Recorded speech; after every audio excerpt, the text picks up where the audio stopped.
bring you Creeps by Night.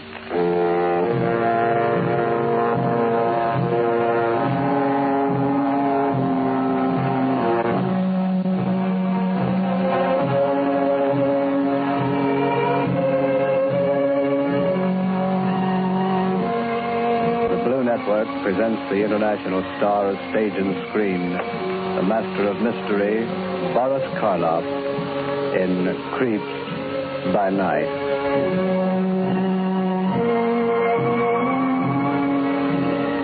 How do you do? This is Boris Karloff inviting you to join with us for another dramatic exploration into the unknown darkness of the human mind. Our theme tonight is revenge. We have chosen for you a story that plumbs the very depths of one of man's primary emotions, the eternal seeking of an eye for an eye and a tooth for a tooth. This is the story of a man who waited 20 long and heartbreaking years before the opportunity came to seek vengeance. But when it did, he stalked his prey with the cold and horrible stealth of a black panther.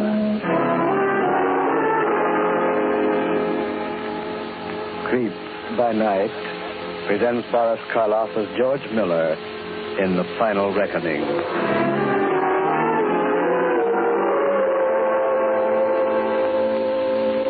Our scene is the warden's office at the state penitentiary.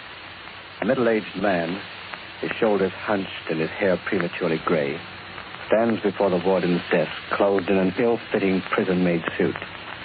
His face is yellowed with the pallor of long confinement, but his eyes, set deeply in dark-shadowed hollows, are bright and clear. Looking at him, the warden speaks. Well, I wish you'd reconsider, George. I don't like to see you walk out of here in your condition. I'll be all right, Warden. Don't be a fool. You've just gotten over a bad case of pneumonia. Why not spend an extra week or so in the hospital? Let Doc Reed put you back on your feet. My time is up at noon today, isn't it? Yes, but we're glad to. That's when I'm leaving. The moment that noon whistle blows. You're in no shape to travel. Look at you. You're still sick, man. Deathly sick. I've been sick for almost 20 years, Warden. Ever since those iron gates out there closed behind me. I've waited a lifetime for the cure, planned for it. Now I'm going to get it. Oh, you're just being stubborn, George. I don't understand it. You've been a model prisoner in every way. In the entire history of the penitentiary, only 3 men have had life sentences commuted. And you're one of them. And yet, in a matter that concerns your well-being, you act like an obstinate fool. Why? Because I've got something to do. Something very important. What's more important than your health? The thing I've got to do. Wait a minute. Are you going to do something that might land you back in here? Is that it? Don't worry, Warden. You know, come to think of it, George, there's something I've always wanted to ask you. Something personal. Go ahead. In all the years you've been here, why have you refused to see visitors or mail? Why did you completely cut yourself off from the outside world? Well, it all boils down to this. A man ages a lot in 20 years. His voice changes, and his way of talking. His features change. He becomes an entirely different person. Especially in a place like this. Just knowing that you're hemmed in by 4 walls, it does something to you. Something... Well, that's the answer. It's no answer at all. Yes, it is. I didn't want anyone to see me age, to see the changes that were coming over me. The way it is now, with the George Miller who's walking out of here at 44, is nothing like the George Miller who was brought in at 25. They're 2 different people. No one outside this prison will ever recognize me. that what you want? That's exactly what I want. Why? You've got nothing to be ashamed of. You've paid your debt to society. There's another debt I have to pay to myself. It's been owing for a long time. I don't like the way you're talking, George. What's behind all this? 20 years, Warden. The best part of my life. A minute ago, you asked me to look at myself. I don't have to look. I can feel it down inside. I'm an old man. An old man at 44. Self-pity is a bad thing, George. I'm not pitying myself. I'm thinking about what brought me here. You've got the record right there in front of you. I said I was innocent then, and it still holds. I'm innocent now. That's a closed book. Why not let it stay closed? Because there's an unfinished chapter still to be written. Remember, you haven't served your full term. You'll be on probation for 5 years. I'll remember. I've had a long time to think it over. Incidentally, while we're at it, there's one more thing that's been puzzling me. You'd better hurry. It's almost noon. 6 months ago, when it seemed pretty certain that your commutation was coming through, you made a strange request. You asked to be relieved of the job of running the prison library, a job you'd held as far back as I can remember. And you asked me to assign you as an apprentice to the prison barber. I granted that request, but I wondered about it at the time. Would you care to tell me why you suddenly decided to become a barber? I thought it might be a good idea to learn a trade. That's not true, George. There's the noon whistle. That means I'm a free man, doesn't it? Yes. Goodbye, Warden. Take care of yourself. You haven't answered my question, George. You mean, why did I suddenly decide to become a barber? Yes. I told you. I wanted to learn a trade. And I told you that's not the truth. You're right, Warden. It isn't.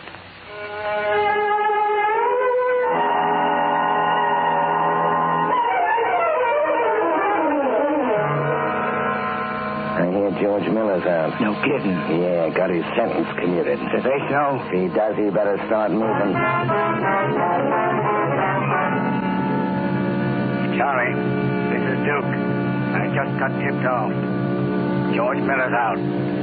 Wonder what Ace will do. You want to hear something, honey? George Miller's out. Boy, would I like to see Ace when he gets a nose. George Miller's out. George Miller's out. George Miller's out.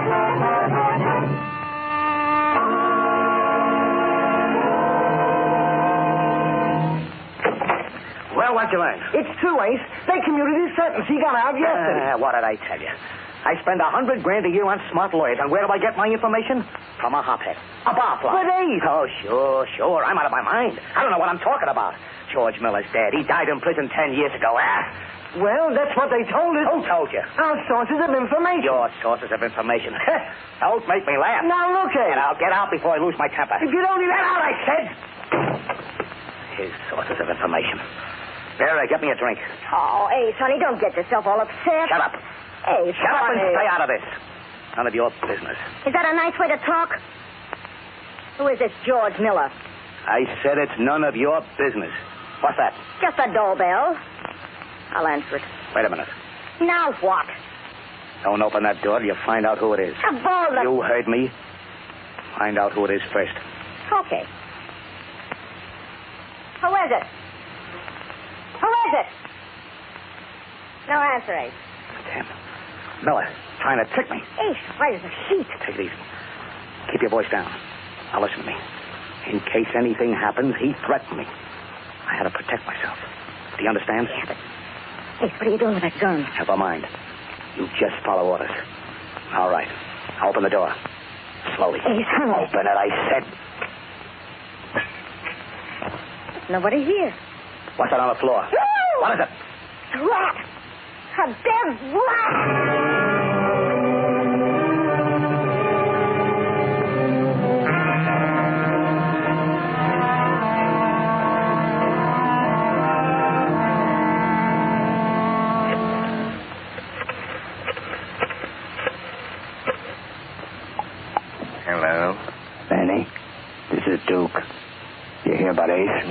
Somebody left a dead rat outside his door. No, that was yesterday. I mean today. What about today? You got another one? Yeah. It came in a box. In the mail. Holy smoke. Ace is ducking out of town. He's scared stiff. Where's he going? Up to his hideout in the mountains.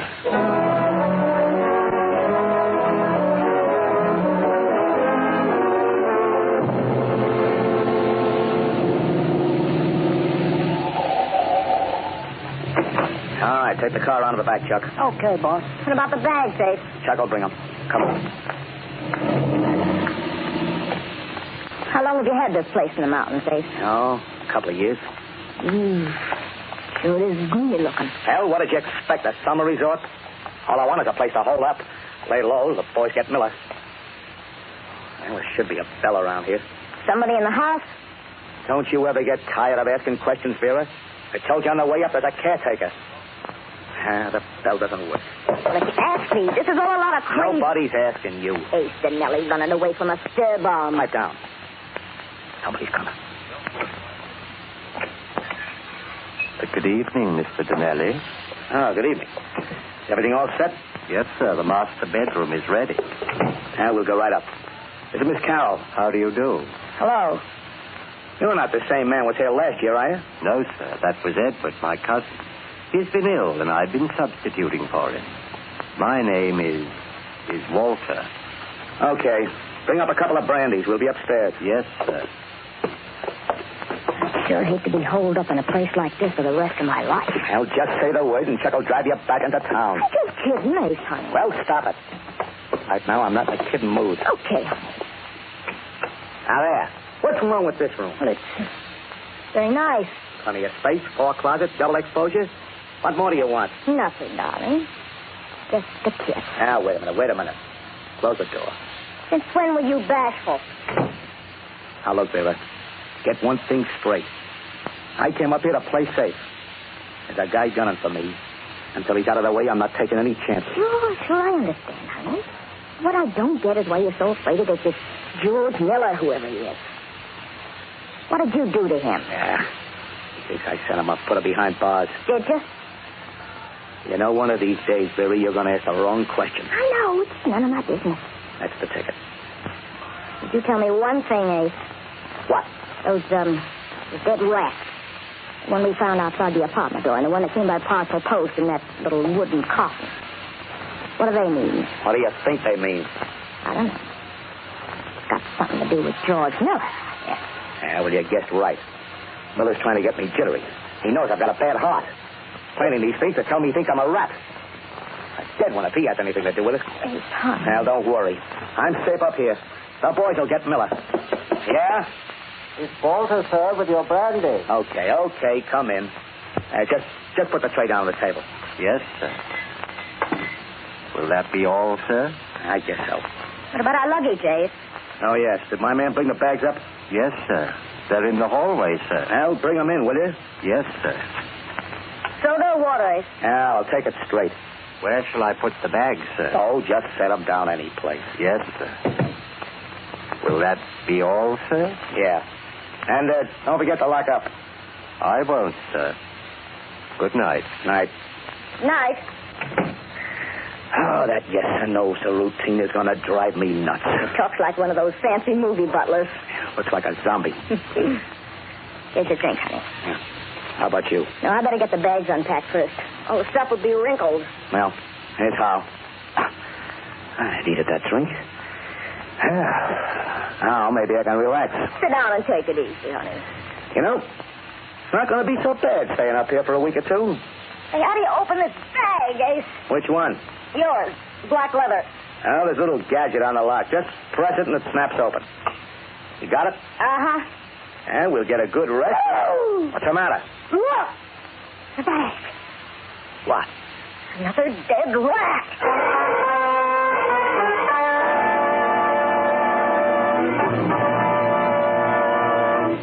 Talk Chuck. Talk, you double-dealing skunk, or I'll split your skull. Yes, believe me, I didn't do it. Honest, I didn't. Talk, I said. Spell it. I ain't got nothing to spell. Now, listen, Chuck. I know your kind. I know them from way back. You'd sell your mother for cash on the line. George Miller got to you. He paid you to slip that dead rat into my suitcase. Get up. I don't trust you either. I don't trust anybody. You're all a bunch of blood-sucking double-crossers. Boy. You heard me. You'd like to see me dead, wouldn't you? You're out of your mind. Now, get out, both of you. No. Get out, I said. Get out of the house and stay out.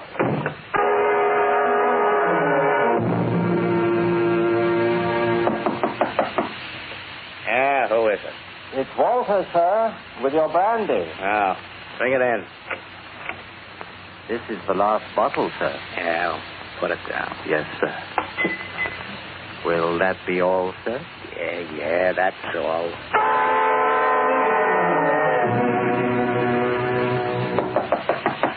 Who is it?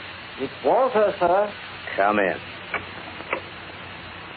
I thought perhaps you'd like something to eat, sir. It's been 3 days since you've taken any solid food. Yeah, 3 days. I brought an omelet and some toast. Oh, thanks, Waller. Quite all right, sir. Hey, wait a minute. Yes, sir? You've been pretty nice to me, Waller. Thank you, sir. Yeah, pretty nice. And I'm the kind of a guy who don't forget. I don't forget if a guy's nice to me. And I don't forget if he stabs me in the back. Neither do I, sir.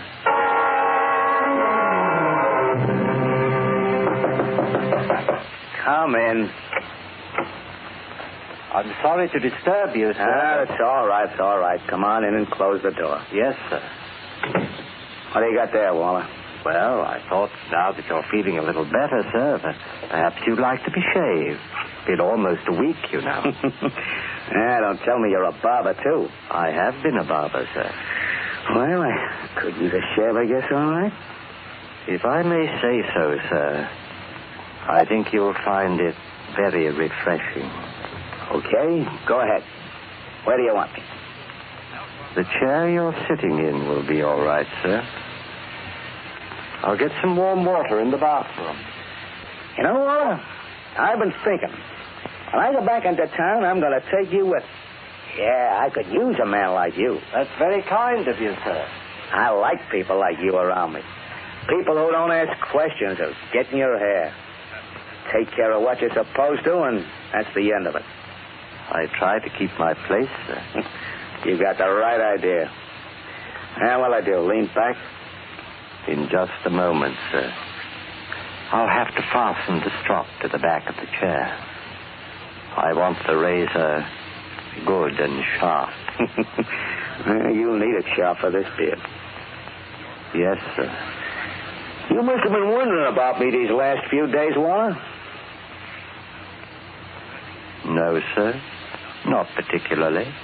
You mean you wouldn't like to know why I've been hiding out here in the mountains? Sure, you must have a good reason, sir. Yeah, you can say that again. Someone's gunning for me. Gunning for you? Uh-huh. Somebody trying to get me. Guy named Miller. George Miller. The name sounds familiar. He got a life sentence for murder about 20 years ago.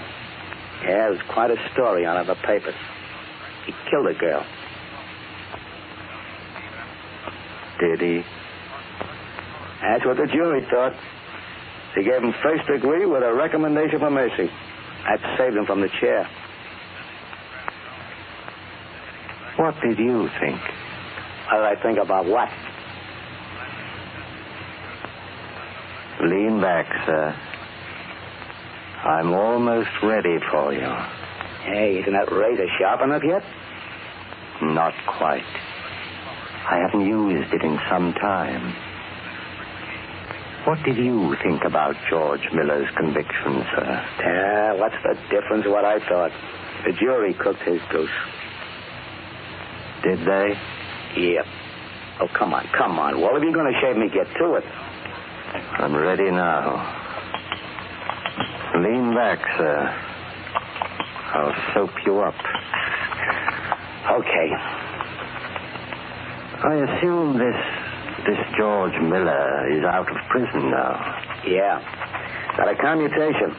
Hey, you sure you don't need a lawnmower to get this beard off? I can do very well with a razor, sir. You know, I'm going to feel like a new man when you get through. Yes, a completely new man. You're a funny guy, Waller. You talk like a college professor. I've had a lot of time to read and study in the past 20 years. A lot of time. Yeah? That's enough soap. Now just relax, sir. Does the razor pull? Nope. Feels all right. That's fine. Nothing like a good, sharp razor. Yeah. Now, don't move. It's rather difficult shaving you in this chair. If you move, I may cut your throat. That's not funny. It wasn't meant to be funny, Ace. What did you say? Sit back, Ace. One slip and you're finished. You're a dead rat. George Miller. That's right. It's been a long time, hasn't it, Ace? George, you wouldn't kill me in cold blood, would you? This isn't cold blood, Ace. This is hot blood, heated for 20 years. That's how long I've waited. Feel how sharp the razor is. No, George. Be careful. Doesn't take much to split a throat from ear to ear. You know that. George, I'll give you anything you want. Name your price. You couldn't meet it. Only one thing can pay for those 20 years. George, I've got a bad heart, you know. Yes, so I've heard. All I'm asking for is a break. Did you give me a break when you framed me and set me up for life? I figured you'd beat the rap. I never thought they'd convict you. Then you admit framing me. Yeah, but I never figured... You admit that you killed the McGuire girl because she knew too much, because you wanted her out of the way. Yeah, but that's enough, Ace. It's more than enough. Now feel the razor on your throat. Cutting. No, George. No. Cutting deeper. Down. Deeper.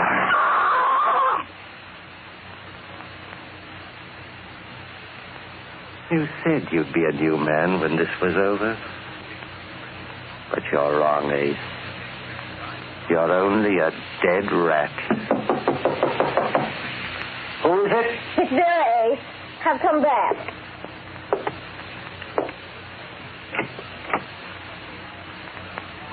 Come in, Miss Carroll. Oh, hello, Walter. Is Mr. Denelli...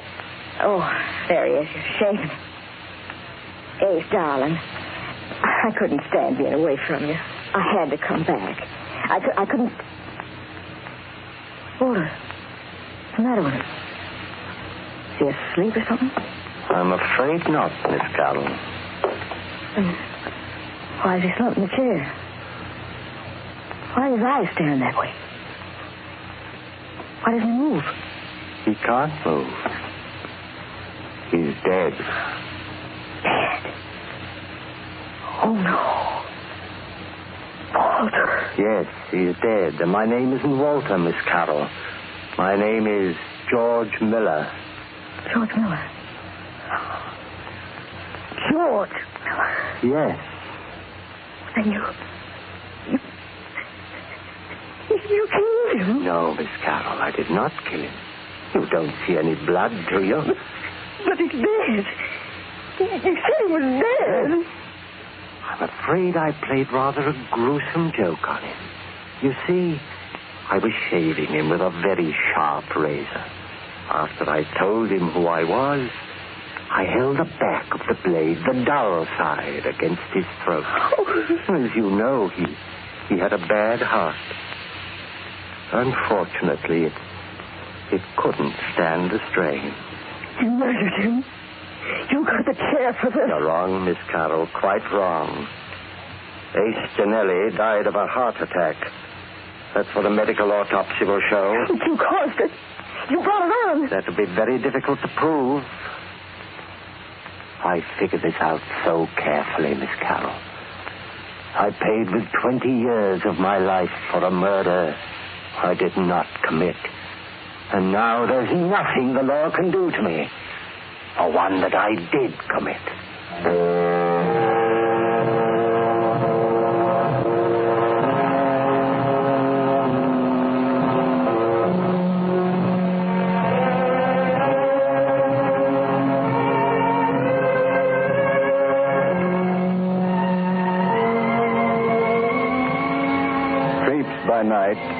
has just brought you Boris Karloff in The Final Reckoning.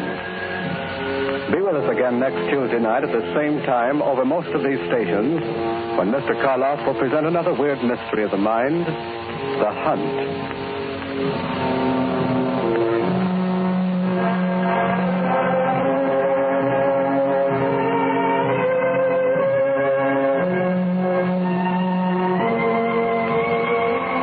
By Night is directed by Dave Drummond.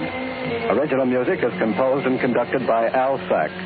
The entire production is under the supervision of Robert Maxwell.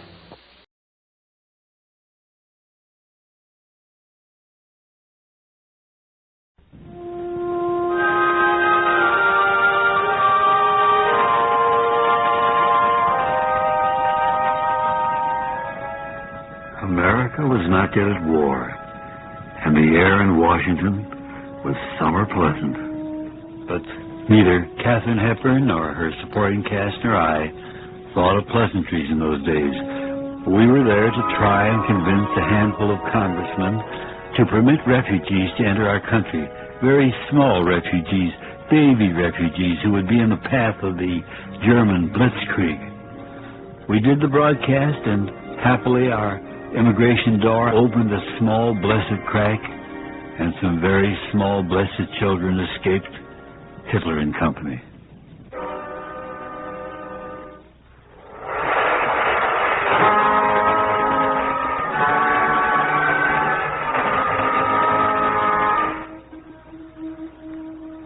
Innocent children caught in a whirlpool of inhuman hatred. Children ostracized, excluded from schools and public places, threatened with physical harm, forbidden the simplest requirements of spiritual survival. Surely our American sympathies go out to these, the most pitiful and helpless of sufferers. America must do its share in offering refuge to some of these children as a token of our sympathy and as a symbol of our faith in the ideals of human brotherhood.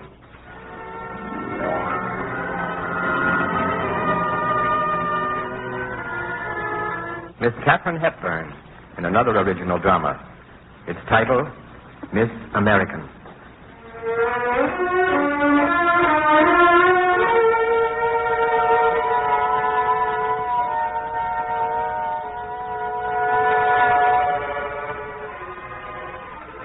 The scene, a great luxury liner returning from Europe to America.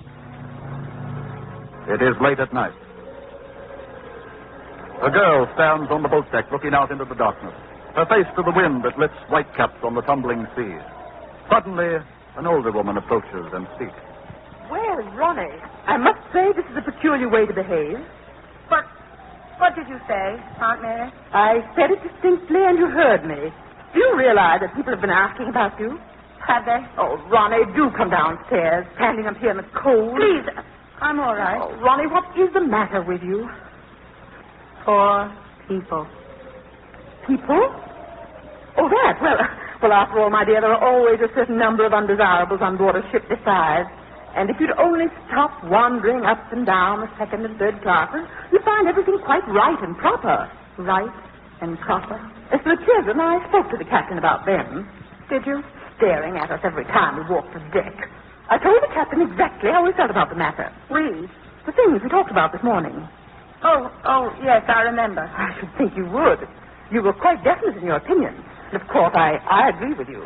They've no right to take such young children and bring them to New York to heaven knows what. But you know the captain.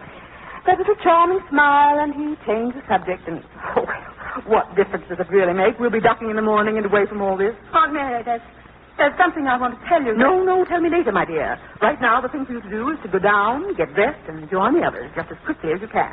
Come now. No. I want to stay here. Why, Ronnie. Please. A few moments longer. I'll come down. Ronnie, I've never known you... Well, very well. Have your silly little mood. But I don't understand what it's all about. Mooning up here in the dark like a romantic 16-year-old. All I say is hurry downstairs. We'll be waiting for you.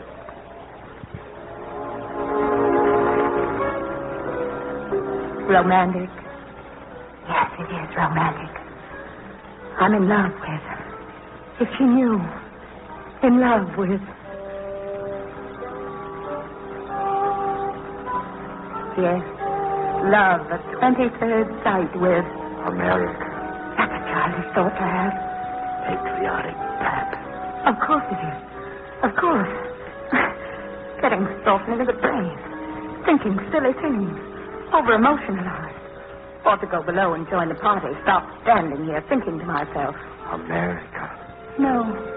No, why shouldn't I think it out? How did it start? The things we talked about this morning. Yes, Aunt Mary did say that. The things we talked about this morning. Those children. Always staring at us. Why bring them over? Full of foreign ideas.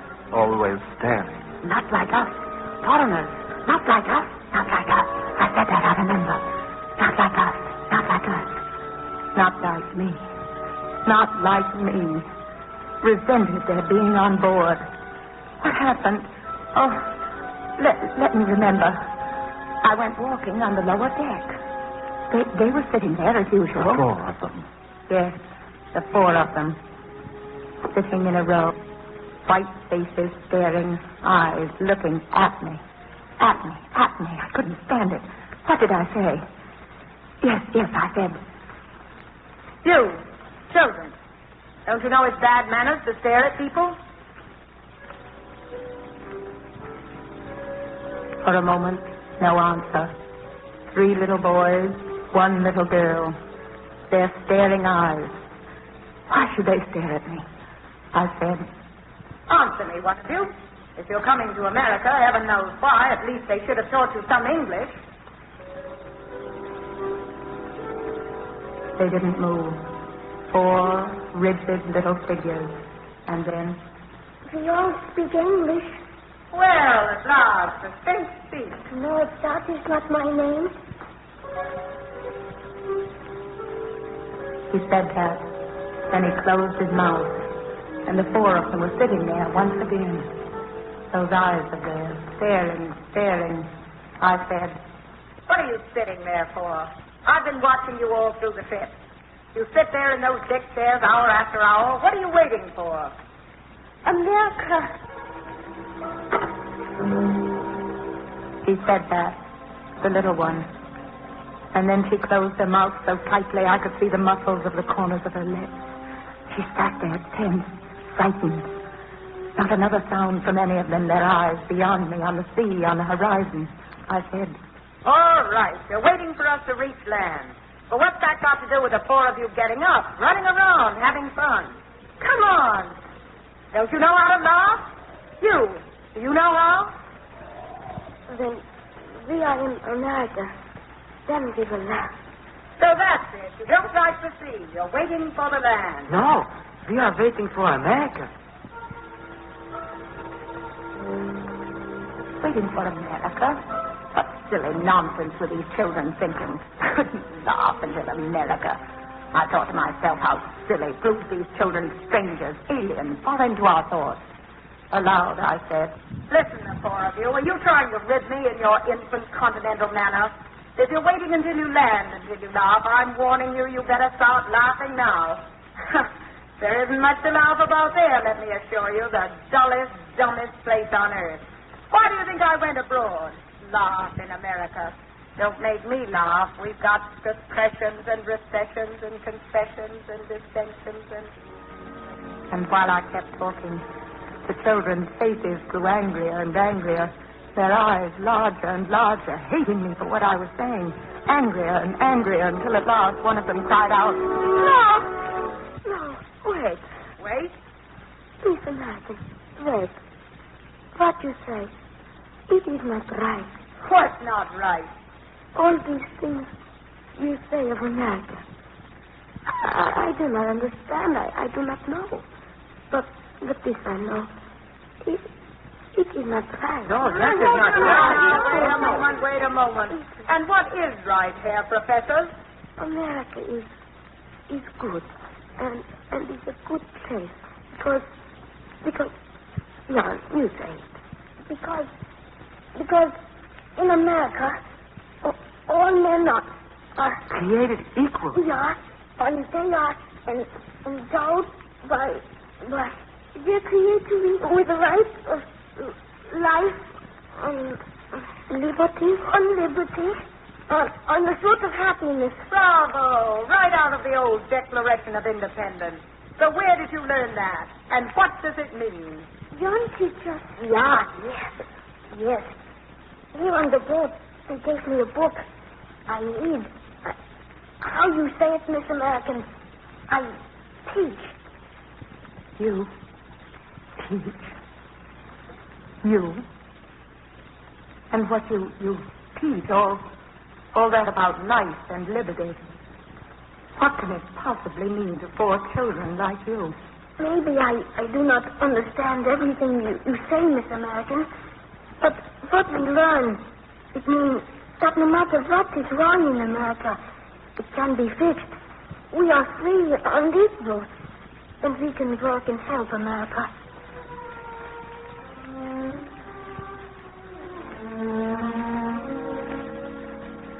Help America? When he said that, I didn't have anything more to say. Nothing cute or bright or clever. Poor little children. I stood in front of them. Suddenly, I wanted to say so many things to them, but my throat, I couldn't.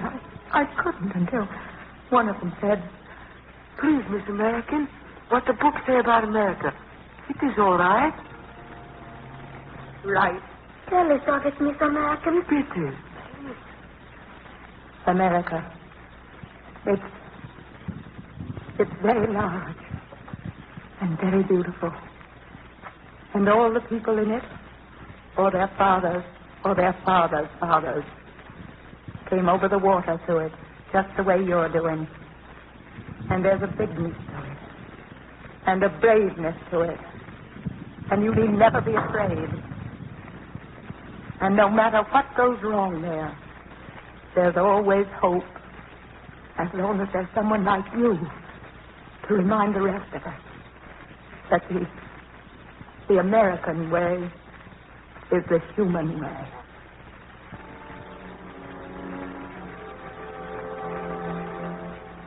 That's what I said to them. Yes. And they came close to me and touched my hand. And they smiled at each other and at me. And so I'm in love. Yes, in love. With my country. For remembering 4 little people who want to help us.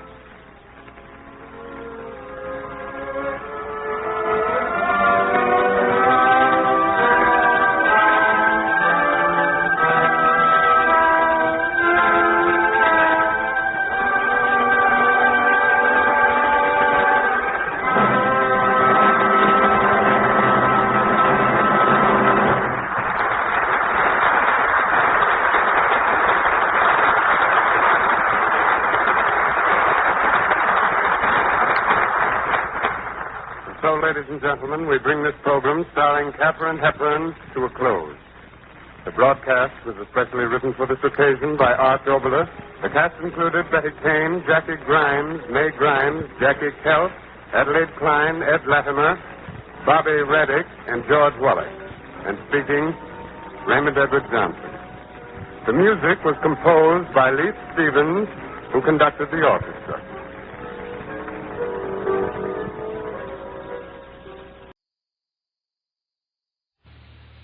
The Signal Oil Program, The Whistler.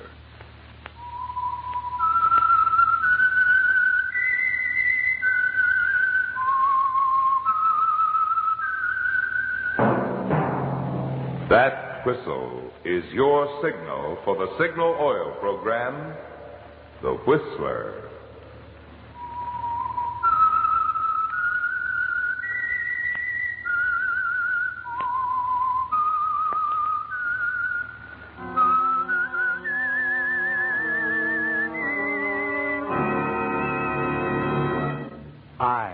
I'm the Whistler, and I know many things, for I walk by night.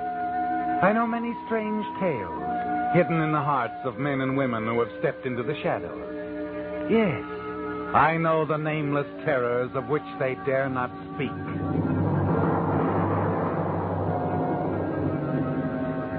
Yes, friends, it's now time for the Signal Oil program, The Whistler, rated tops in popularity for a longer period of time than any other West Coast program in radio history. And here's an important announcement for Whistler fans in California only. Beginning next Sunday, January 2nd, due to California's going off daylight saving time, the Whistler will be heard in California only 1 hour earlier, from 8:30 until 9.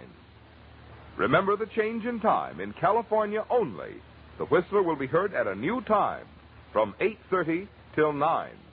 In other states, the Whistler will be heard at the same time as always. And now, the Whistler's strange story.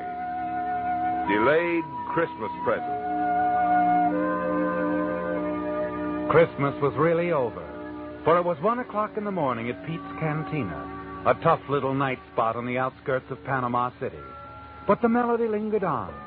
You could hear the chimes of the big church a block away playing Adeste Fidelis. There was practically no business. 4 hostesses, all Americans, were sitting drearily at the far end of the ballroom near the bar. One of them, Mary Winslow, billed as Candy Porter, just sat gazing drearily into space, thinking bitterly of a past from which for a while there had seemed no escape. But for 5 months now, she'd been relatively safe. No one had been around asking any questions. As Candy Porter, blues singer, Mary Winslow had found a kind of security, not a happy security, for she was far away from home. And as the chimes became silent, Mary wondered if it was worthwhile. Her reverie was broken up as she looked up and saw Spanish Pete, the fat, greedy owner of the cantina, approaching her table. Candy, look, there's an American gentleman just came in. He wants to buy you some champagne. Champagne, you hear that? Please, Pete, not tonight. It's Christmas. I'd rather be alone if you don't mind. I do mind. Look. All right. I'll let him spend his money on champagne. Now you're smart, baby. Here he comes. You turn, see the tall, heavy-set American approach. Suddenly you become tense. You recognize the type, don't you? After a year of running away, you've learned to spot his kind in a moment. You fight to remain calm as he reaches your table. Sit down, Mr. Fontaine. Sit down. Sure you don't mind, Miss Porter? Of course not. Thanks. In that case, I guess I will. I'll go get the champagne. I keep him on ice. 11 years old, too. Cigarette, Mr. Fontaine? No, thanks. You don't mind if I do? Of course not. Light? Thanks. Strange, spending Christmas so far away from home. Mm-hmm. How come? Business. Important business. Couldn't it wait? No. This business means a lot to the people I work for. Well, here's what you say, bubble water. From Marseille, 13 years old. You said 11. That was from Le Havre. This is even better. Now I put him back in the ice. You want some more? You just call Pete. I got another one on ice just like him. Well, I guess it's kind of late to wish you a Merry Christmas, Miss Porter. So I guess I'd better just say season's greetings. Huh? Anyway, here's luck. Here's hoping you find whatever you came here after. I've already found what I came after. I'm glad. I hope you will be. Why shouldn't I be? Because I came after you, Mary Winslow.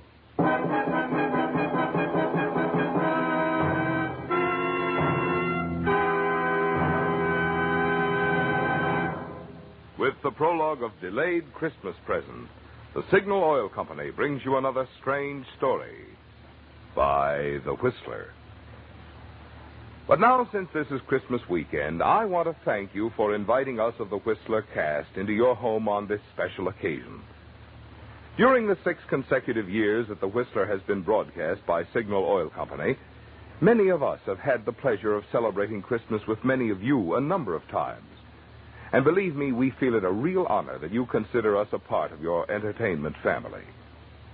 Tonight, on behalf of Signal Oil Company and the independent signal dealers who serve the states of California, Oregon, Washington, Idaho, Nevada, and Arizona, I want to say, we hope that your Christmas has been a merry one. May your new year be filled with peace, prosperity, and the good health with which to enjoy these blessings. And now back to the Whistler.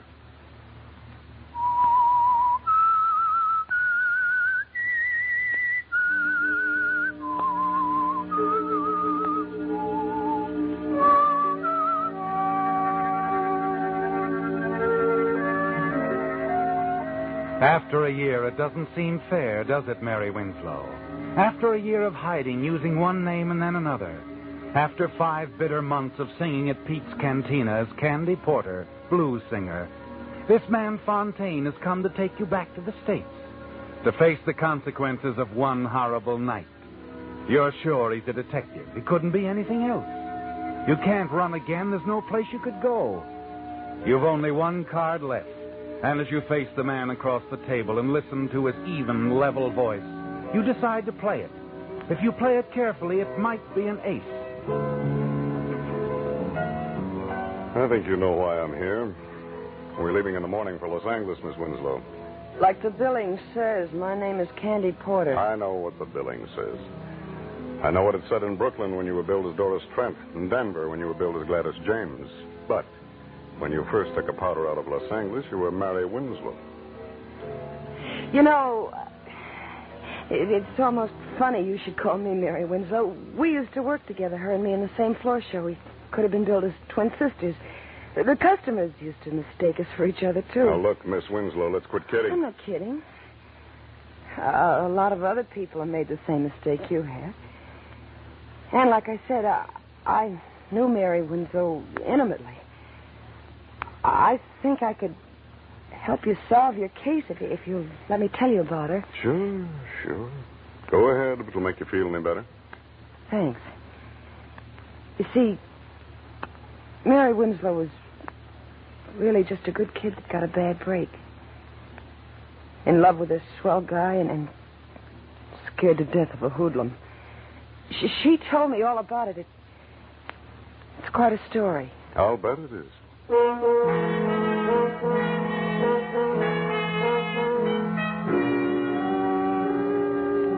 Yes, it was quite a story, wasn't it, Mary? And it all began a year ago Christmas Eve at the Christmas party given by your employers in the pink room of the Swank Wilchester Hotel. You really enjoyed yourself that night, didn't you? And you were quite the hit of the evening. You sang 3 numbers and went over big. Your fellow workers didn't know your many talents. Everyone told you what a fine singer you were. And when you left, you were feeling good. So good, you decided to drop into the cocktail lounge, make a phone call, and have a nightcap before going home. Scotch and soda. Mix it. Make mine the same, Bill. Gotcha. I heard you sing tonight. You were terrific. Thanks. What's the matter? Did he stand you up? Who? The guy you were just talking to on the phone. No, I guess he didn't stand you up. Didn't he? And he's on his way here right now. Yep, that's the answer. Lucky guy. Hey, up, folks. Oh, take it out of here, Bill. Now, look here, Oh, Mr. take it easy. It's practically Christmas. What's the harm of my buying you one drink? Like I said, I like your voice, Miss Winslow. Here's your change. Oh, thanks, Bill. You must be a detective. You know my name and everything. Well, no, not everything. But it wasn't any trick to find out your name. I just asked one of the boys I saw you dancing with. My name's Joe Clark. Oh, I see you've never heard of me. Should I have? A lot of people have. Most of the boys and girls around the night spots know me. Well, then that accounts for my ignorance. You see, I seldom haunt the night spots. Well, you should. With a voice like yours, you could be packing them in a good nightclub. Oh, now I get it. You're a professional talent scout, and you want to get me into the movies. No. I'm a gambler. Shock you? Well, I should have. Live and let live is my motto. And that's exactly what I'm going to do right now. What? Live my life and let you live yours. Good night, Mr. Clark. My. Just think, tomorrow I can tell all the girls at the office I met a real live gambler. You could tell them all a lot more than that if you believed in your voice as much as I do. Really? You've heard of Domingos on Sunset, out near the ocean? It's an undercover gambling club, isn't It's it? more than a gambling club. It's a swell floor show. A lot of big people go out there, people that count. And they're all intimate friends of yours, I'm sure. Not all, but I know quite a few.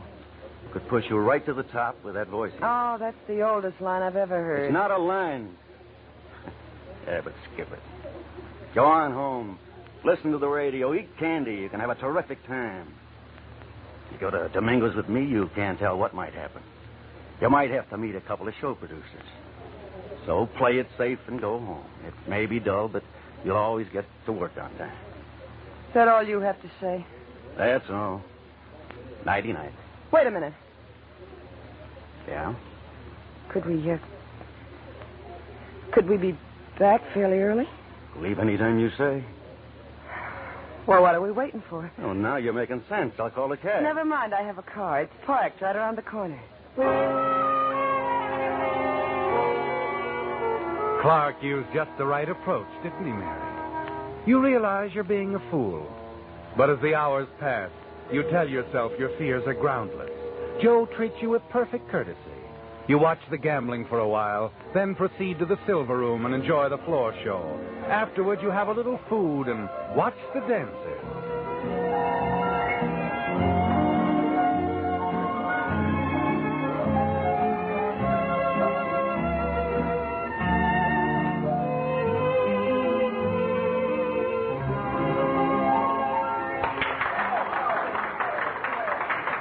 Suddenly, you've had enough. Joe, do you mind if we leave now? I said we'd leave any time you said.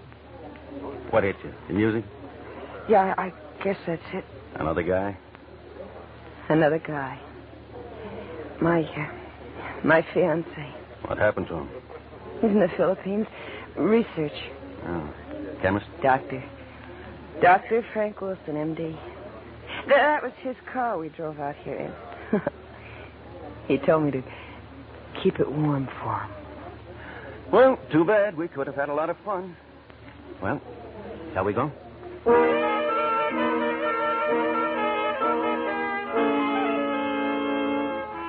Was it just the song, Mary?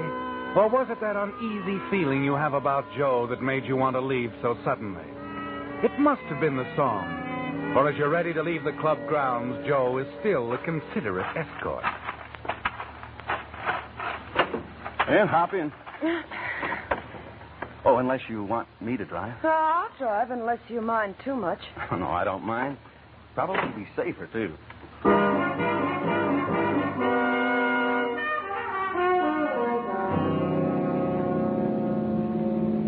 For several miles, Joe says little, seems preoccupied. And you feel relieved when he breaks his rather strange silence. Oh, say, Mary, would you mind stopping for a minute at drive-in? All of a sudden, I've got an awful headache. Maybe I can get some aspirin. I doubt it, but we'll give it a try. You can keep the motor running while I'm gone. I'll only be gone a few seconds. Okay. I'm dreaming of a white Christmas.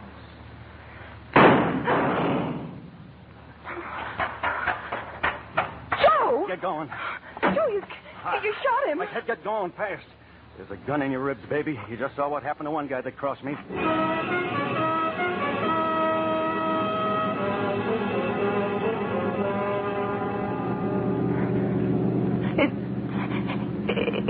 Is he dead? I don't know. Oh, you. Oh, why was I such a fool? Turn right at the next corner. Car's been tailing us for the last 5 minutes. I'm glad. I hope it's a prowl car to save me the trouble of phoning the police.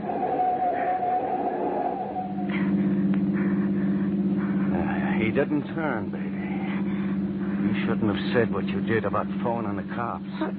You better pull over and park. We got a couple of things to talk over. I said pull over.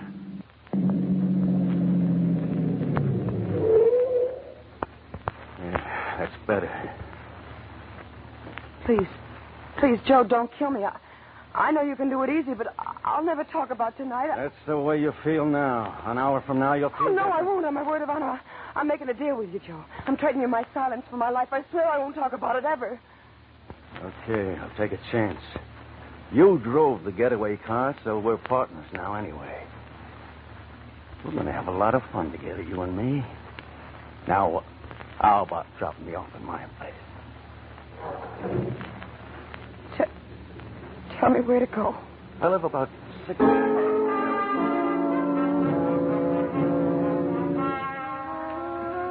After you drop Joe and you reach your apartment, you're so weak you can hardly stand. Your senses are reeling, your brain is spinning. You practically fall into bed. You try to snatch a little sleep, but sleep is impossible.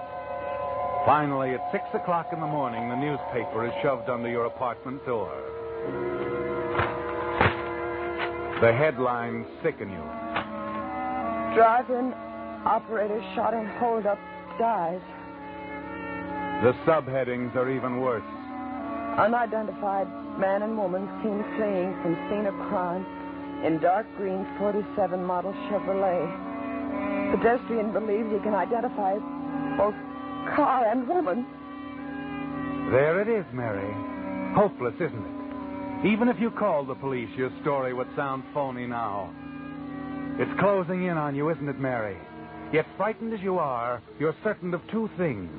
That you're not going to become further involved with Joe Clark. And you won't allow any unfavorable publicity to fall on your absent fiancé, Dr. Frank Wilson. You were foolish to risk a life of happiness with him, weren't you? For a few moments of excitement with a gambler, a murderer like Joe Clark. But you decide there's only one thing you can do, Mary. Leave town, disappear, and never see Clark again. You dress hurriedly, packing only a few belongings, and then spend Christmas Day and night at the home of a girlfriend. The next morning, you're on an eastbound plane. 3 months later, you're singing in the Golden Lion, a prosperous little nightclub in Brooklyn, New York, where you become a featured performer under the name of Doris Trent. You're a great success under your new name. And then one night you have a visitor. You're sure it's Mr. Vern Shields, London musical comedy producer. Come in. Well, what do you know? Long time no see, Miss Trent. Doris Trent, it says on the program. All right, Joe. Now that you've found me, what's on your mind? You double-crossed me, baby. You're crazy. That's why I left town, so I wouldn't have to talk to anybody. But you could still write, couldn't you? I don't get you. That anonymous note to the police, written just after you left, telling all about that driving job. Gave the exact time, my name, where I lived, what I had on, everything. But not a word about the girl with me. Funny, huh? You're the only one that knew all of that, baby. Oh, no, Joe, you're wrong. Believe me, I didn't write any note. Couldn't have been anyone else. 2 days after you left, they picked me up for questioning. Anybody could have written a note like that. Well, one of your enemies might have wanted you out of circulation and tried to frame you. Yeah, maybe, but I doubt it. Joe, I didn't write it. I've kept my bargain with you 100%. There's one way you can convince me. How? Marry me tonight. Marry you? Yeah. That way I'll be sure of you. Wives don't testify against their husbands. Besides, I'll know what you're doing all the time. Oh, Joe, I got to go to my show. Let's talk this over in the morning. Tonight or else. You can run up to Connecticut. But go ahead, do your show. And if you've got any ideas about calling in the cops, don't forget, you drove the getaway car. And in case anything serious should happen to me, there's a written confession in my pocket telling exactly how you helped me pull the job. How we used your boyfriend's car. How you kept the motor running waiting for me. Your doctor would love reading about that, wouldn't he? No.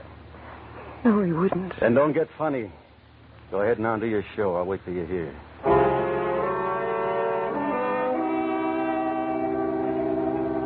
You start down the hallway toward the powder room off stage. Suddenly you realize what a fool you've been. But you're not going to keep on being a fool, are you, Mary? Not with that wall telephone just 5 steps ahead of you. Operator. Oh, operator. Get me police headquarters. Better quick. hang up quick, babe, and I mean quick. You should have looked around before you called. I had a hunch you'd try to double-cross me. Now I know for sure who wrote that note to the cops. Oh, I didn't, Joe. You honest. just tried to call him, didn't you? All of a sudden, I've lost interest in getting married. We're just going for a little ride. Come on, babe. Start walking. No, Joe. I'm not moving a foot, not an inch. If I have to be shot, I'll take it right here. Let go of my arm. Hey, what's going on here? Something wrong, Doris? This guy bothering you? Yes, he is. He wants to date me. Tell him to leave, will you, Eddie? Maybe I'd better take him into the office and call the cops. No. Thanks, Eddie. There's no need for that. He's just another wolf. Tell him to leave. That's good enough. You heard what the lady said, Bud. Start traveling. Okay, chum. Anything you say. I'll see the lady later.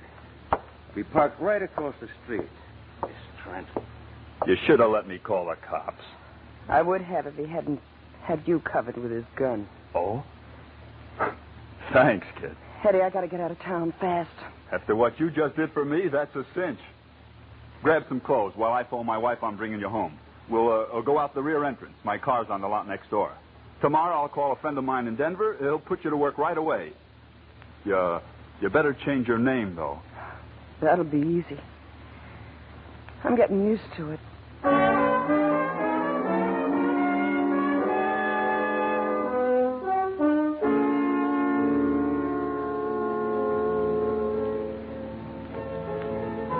So, Mr. Fontaine, that's where I met Mary Winslow, in Denver at the High Hat Club. Billed as Gladys James. She roomed with me about 2 months, and then she left just like that one night when a waiter told her some guy wanted to interview her for a magazine. That's the last I ever saw of her. That's the end of the story? That's the end. And Mary Winslow told you all this? Well, we were very close friends. I'll say you were. You expect me to believe that? It's true, every word of it. You know something?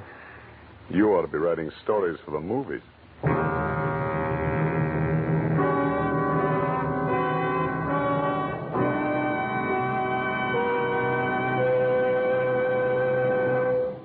The Whistler will return in just a moment with a strange ending to tonight's story.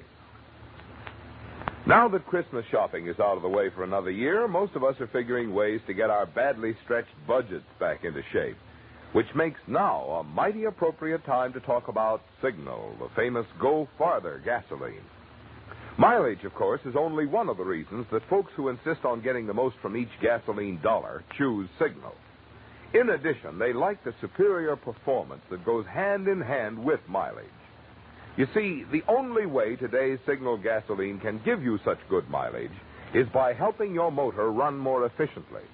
And when your motor runs more efficiently, you also enjoy quicker starting, faster pickup, smoother power, the things that make driving more pleasure.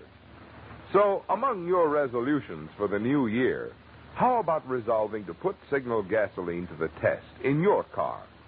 See for yourself why drivers who insist on quality, as well as those with an eye for economy, are both switching to Signal, the famous Go Farther gasoline.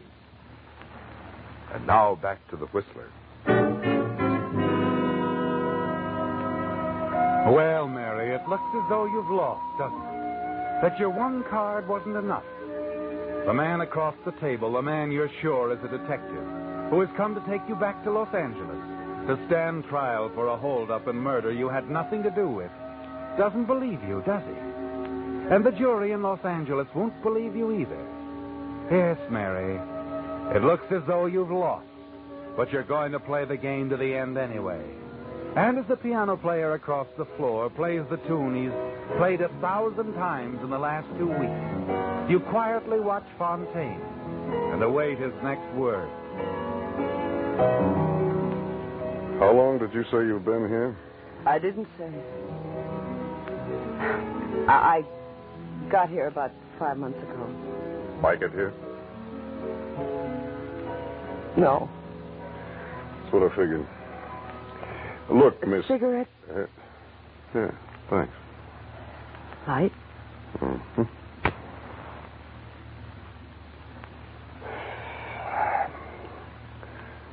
Thanks again, Miss Porter. Did you say Miss Porter? That's what you said your name was, didn't you? That's what the billing says, too, isn't it? Oh, thanks, Mr. Fontaine. Thanks for believing me. There's just one thing I'd like to ask you, Miss. Ask me anything. Knowing Miss Winslow as well as you do you think she might come back to Los Angeles sometime and sort of clear things up? I think she might. Someday. You see, a girl like Mary Winslow gets to feel kind of soiled after working around in joints like this. She'd probably want to spend a little time, maybe out in the desert, in the sunshine. Sort of freshening up before anybody she cared about. Yeah. I guess she would. Well, this was a pretty long trip for nothing, you might say. Just one more bum steer. But I'm glad it came. I always figured that confession we found on Joe Clark was a phony. Clark? Is Joe Clark in jail? He's dead. The Brooklyn police got him one night about 5 months ago. Funny how they got the tip. A woman called the police one night from a little nightclub, the Golden Lion Club. She hung up before they answered the phone, but the Brooklyn boys decided to investigate anyway. One of them spotted Clark parked in the car across the street, and he got trigger happy, and that was that. Joe Clark. Finished. Well, Miss Porter, if you ever run into Mary Winslow... I'll tell her all about the Christmas present I got from a swell cop named Fontaine. I'm not a cop, Miss Porter. You're not? Then who are you? I'm a private investigator, working for a guy named Wilson. Dr. Frank Wilson. Frank Wilson?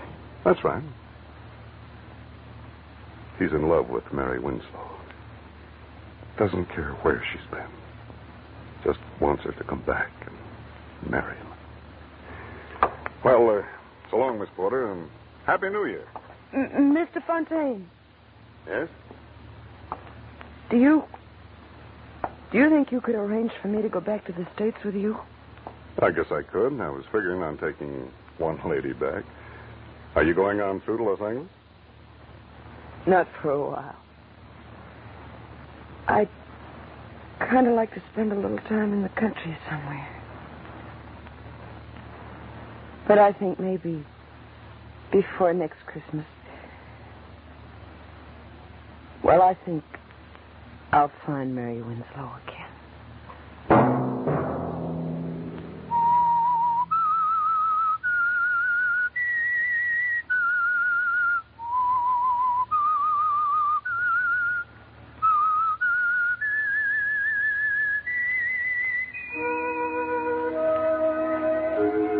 Let that whistle be your signal for the Signal Oil program, The Whistler.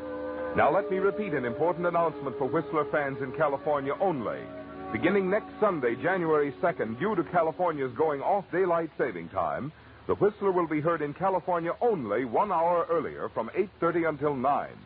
Remember the change in time in California only. The Whistler will be heard at a new time from 8:30 till 9. In other states, The Whistler will be heard at the same time as always.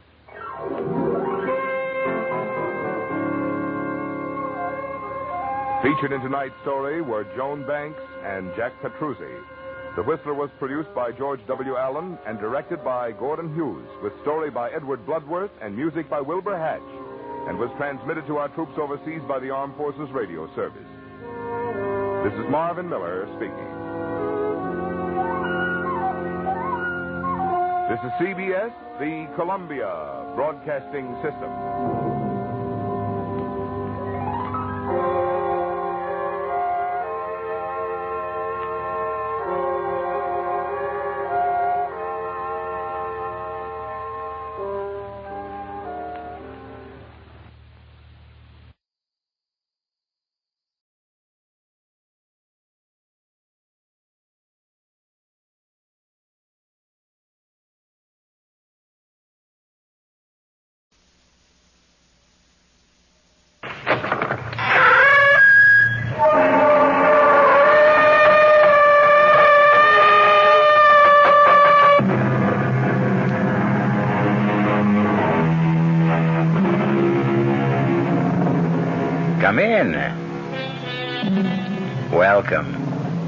I'm E.G. Marshall.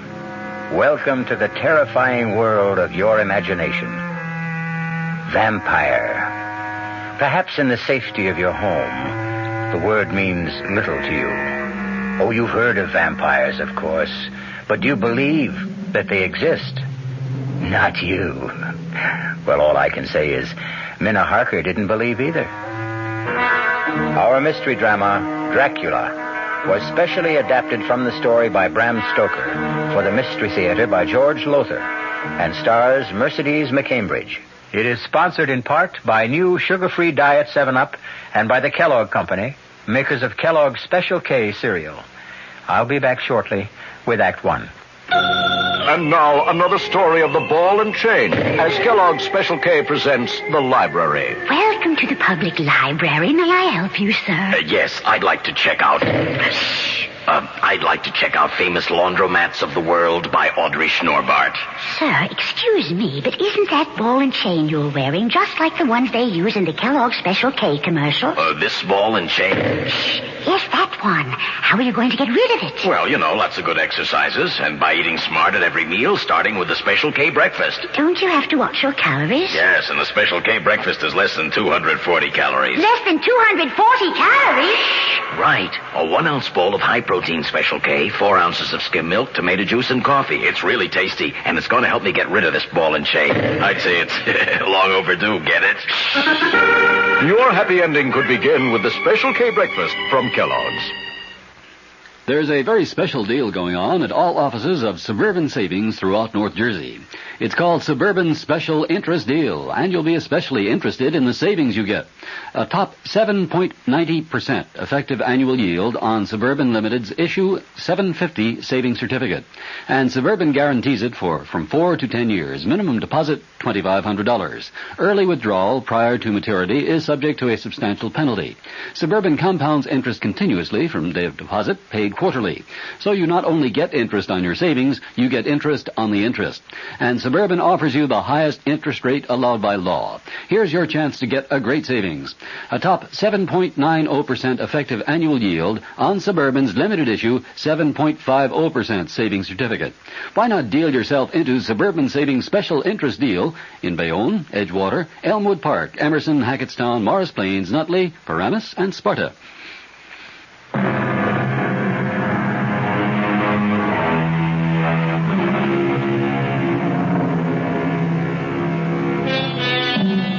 Horror, in its purest form, lies ahead for us. I would be remiss if I didn't warn you that if your nerves are not strong, it might be better for you not to listen. No, really now, be warned. Because as Minna Harker tells us in the diary she kept, there awaits you an experience so loathsome, so horrifying, that I can hardly bring myself to write of it. If I'd known what lay ahead for me when I went to visit my dearest and closest friend, Lucy Westenra, at Hillingham, I could not have brought myself to go, much as I loved her. Looking back now, I realize I had plenty of warning, but I paid no attention. For example, as I drove to the Westenra estate through that lonely, isolated country and heard the wolves howling in the distance, it occurred to me that it was strange to hear wolves in this part of the country. As strange as the huge bats that flew alongside my car. I mentioned this to John, Dr. John Seward, Lucy's fiancé, as we sat having a drink in the living room. It's strange, Minna. I've seen that bat myself. The thing must have a wingspread of at least 4 feet. I haven't the faintest idea where it came from, or the wolves either. Even Lucy's letters seemed kind of strange to me, John. What is the matter with her? No, I don't know. I'm completely baffled. I've had 2 other doctors look at her, colleagues of mine, and they can't figure it out. I'm desperate, Minna. I'm so desperate, I've called in my old friend and teacher, Professor Van Helsing. Van Helsing? Yes, he's one of the finest diagnosticians in the world, John. Yes, he'll be here from Amsterdam in a day or 2. Amsterdam, Holland? Yeah. All the way from Amsterdam? Oh, John, you must be desperate. Look, Lucy is dying, Minna. I'll do anything I can to save her. We must find a way to stop her from losing blood. losing blood. Well, it's this constant loss of blood that's killing her. Transfusions help for a time, but only a short time, and each transfusion is less effective. John, when can I see her? Oh, she's sleeping now. Her mother's with her, watching her. We take turns. As soon as Mrs. Westenra lets us know she's awake... Listen, those wolves, they're at it again. John, hasn't anyone looked into this wolf thing? How they suddenly come to be in this part of the country? Well, according to the paper, the town police have looked into it. Well, that's peculiar, too. What? Well, they haven't been able to spot one single wolf. Oh, excuse me. We have a visitor. Oh, come in, Count. Come in.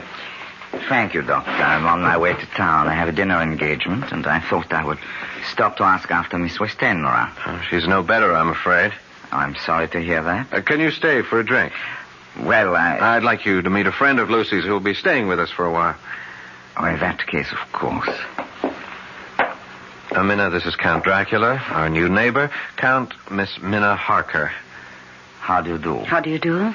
Count Dracula? Yes, but do not hold it against me, Miss Harker. I cannot help being of the blood royal. Well, why don't you two get acquainted while I go up and see if Lucy's awake yet? I shall do my best to entertain this charming young lady. I won't be a minute. You're a long way from home, Count. A very long way, Miss Harker. May I ask what brought you here? Business. Business? Good heavens, what kind of business could you have in this part of the country? I mean, it's so isolated. True, it does present difficulties, but I like living in the country. Oh, you must. Oh, forgive me, I'm forgetting my manners. Would you like a drink? Thank you. Scotch or bourbon? Is there perhaps some wine? Red wine? Now, let me see. I'm not very familiar with the supply here. Here we are. There's a bottle of Burgundy. That glass of that will be... Miss Harker, what's wrong? What is it? It's the bottle. I'm afraid it slipped. It slipped. That's all. I'm afraid I cut my hand. No, don't be upset. It's only a slight cut, see? No. Lucy's awake and we can... Count, what's wrong? Minna, your hand. I must leave at once, Doctor. Sorry, I cannot stay. Something I just remembered. No, it's all right. I will see myself out. What in the world? But, Count... Minna, what happened? Minna? I dropped the bottle of wine and cut my hand. Yes, I see you did, but... I dropped the bottle because I couldn't see him in the mirror. Couldn't see? What mirror? This mirror over the table. It reflects the whole room. Well, of course it does, but... John, I picked up the bottle to pour Count Dracula a drink, and I looked into the mirror, and he was standing where you are now, and I couldn't see him in the mirror. What? He was there where you're standing, but he wasn't reflected in the glass. Minna, you're not making sense. And you're trembling. John, I'm scared. Of what? How can you ask? I look in a mirror and didn't see someone who should have been reflected in it. Is something going wrong with my eyes or my brain, John? What? Minna, easy. I don't want another patient on my hands. But, John, An optical illusion, something like that. Our eyes play tricks on us sometimes. Now, come on. Let's get a bandage for that cut, and then we'll go up and see Lucy.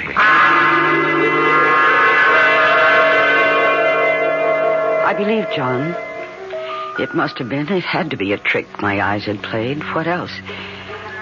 Well, we got a bandage for the cut on my hand, and then John took me to Lucy's room. I can't find words to describe the shock I felt when I saw her. She was white as new-fallen snow, and so thin, she almost seemed transparent. She's dying. That was my first thought. She's dying, and nothing can save her. And I know she read the thoughts in my face. I could see the sudden fear in her eyes. I am dying, Minna. Oh, you mustn't even think that, Lucy. You do. I? It was in your face when you looked at me. I read your thoughts. She's dying, you thought. And nothing can save her. I am. And nothing can save me. Oh, John can save you. And he will. He hasn't so far. You mustn't despair, Lucy. Despair, Minna? I don't have the strength to despair. You better go now, Minna. Go? Lucy, dear, I haven't seen you in nearly a year. We haven't even started to tell each other everything that's happened. Later. Not now. I'm tired. I want to sleep. Oh, well, in that case, I'll come back later. No, not till tomorrow. All right, whatever you say.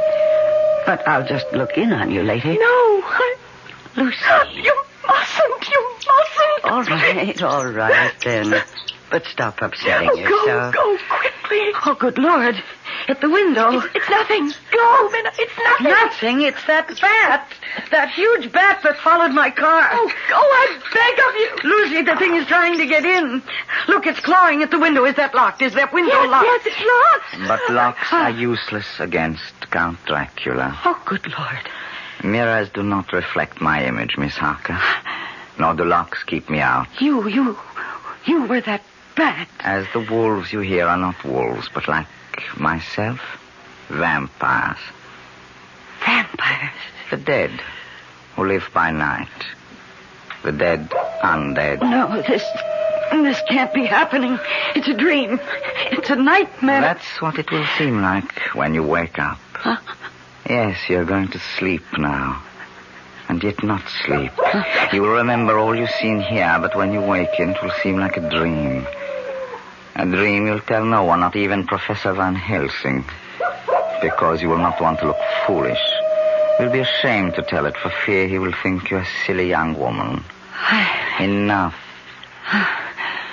Sleep. Did I sleep? Did I dream? No.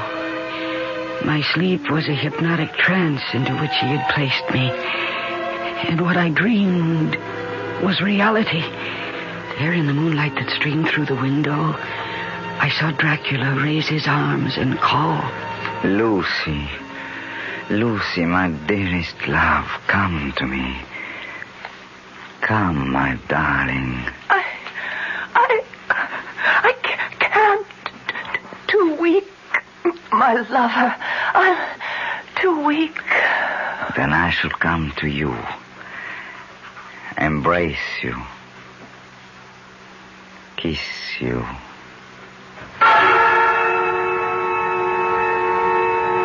And now the strangest thing of all happened to me. As I watched what then took place, my love for my friend Lucy, my fears for her, made me feel as she must have felt, so poignantly, so deeply that, yes, I became Lucy.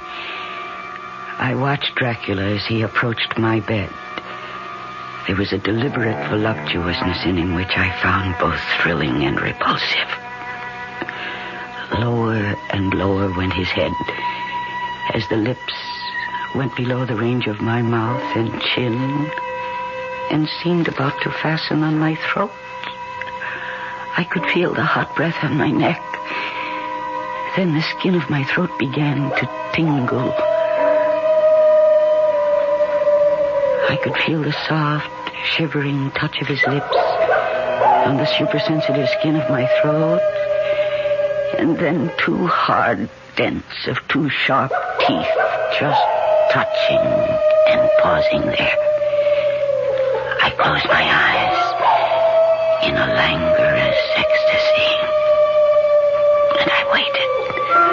I waited with a beating heart. And then horror overcame me, and I sank into unconsciousness. I promise that the horror you have just experienced is nothing compared to what is to come. Think twice before you return with me shortly with Act 2.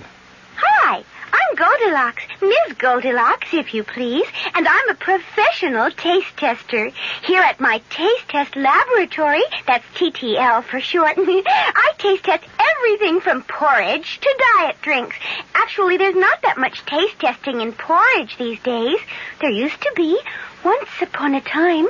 I mean, that's how this Ms. got into the biz. But lately it's been diet drinks. I mean, with so many diet drinks going sugar-free, I've been really busy conducting taste tests. A rather unbearable assignment, to be sure. But then I discovered sugar-free diet 7-Up. Fresh, natural, delicious. My only problem is that sugar-free diet 7-Up tastes so good that it broke my Goldilocks diet drink taste-o-meter. Well, sugar-free diet 7-Up certainly has my seal of approval. This one's just right. Hey, Mom, what's for dinner? Hey, Mom, what you got?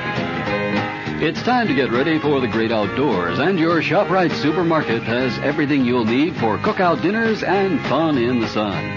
And for this week's dinners, ShopRite is featuring whole grade A frying chickens, just 37 cents a pound. Roasting chickens up to 4 pounds, 47 cents a pound. Choice beef rib steaks, $1.19 a pound. ShopRite Franks, 89 cents a pound. Get all your outdoor cooking equipment and many great food values at your ShopRite supermarket. She loves her family. She wants the best. She does all that she can do. She lets ShopRite do the rest. Hey, Ma, what's for dinner? ShopRite has the answer. This is WOR New York, an RKO General Station, your station for Mystery Theater.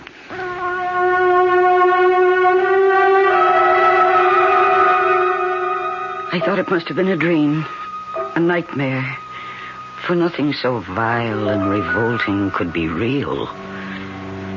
But though I tried during the next day or two to persuade myself it was only a dream, there were signs, warnings all about me that told me I was lying to myself.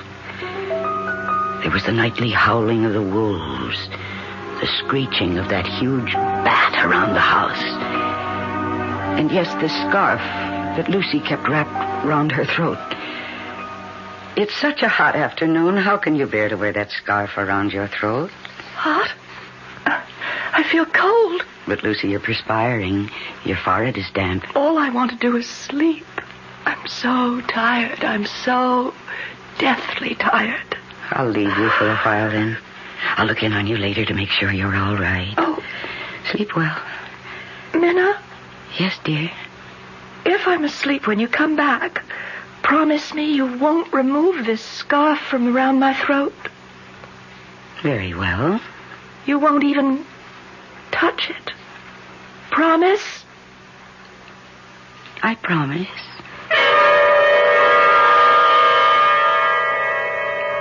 Later that afternoon, toward evening, Professor Van Helsing arrived from Holland. When John introduced me to him, he stared at me suddenly and hard, his eyes boring into me from behind his thick-lensed glasses.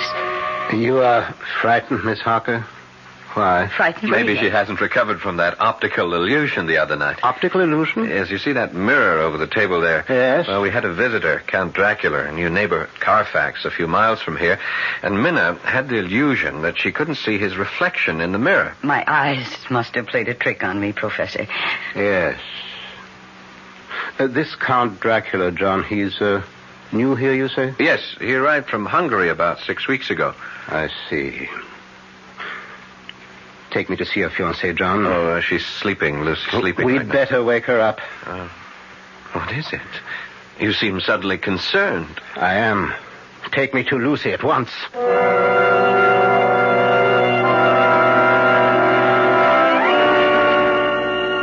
Wake her, John. All right. Gently. Very gently. Lucy? Lucy, dear. Come on, wake up. Here.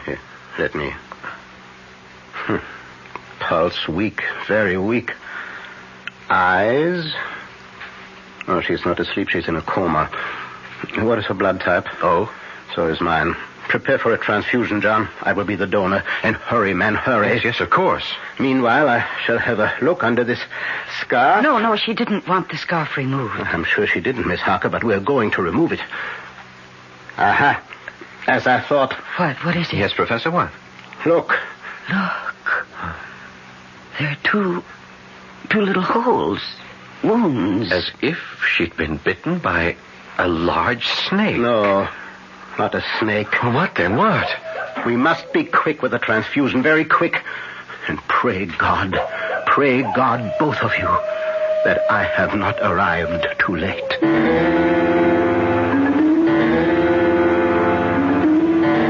was too late. The transfusion revived Lucy a little. When we'd made her as comfortable as we could, the three of us, Professor Van Helsing, John, and I, went back down to the living room. And it was here that Professor Van Helsing told us the truth. The truth that made John Seward cry out. Vampire? You say we are dealing with a vampire? Professor, have you gone out of your mind? My dear John, I don't blame you. Blame me? I should hope not. You ask me to believe me, a doctor, a man of medical science? Science? There's more to this world than science. But, Professor, a vampire? I can't believe that there's a vampire. I tell you that witches exist. That warlocks exist. That vampires exist. And we are dealing with one here. But if what you say is true... It is. Ask her. Ask Miss Harker. Me? You had an experience in this house that you are concealing. You choose to think it was a dream. When did it happen, child? Last night? No.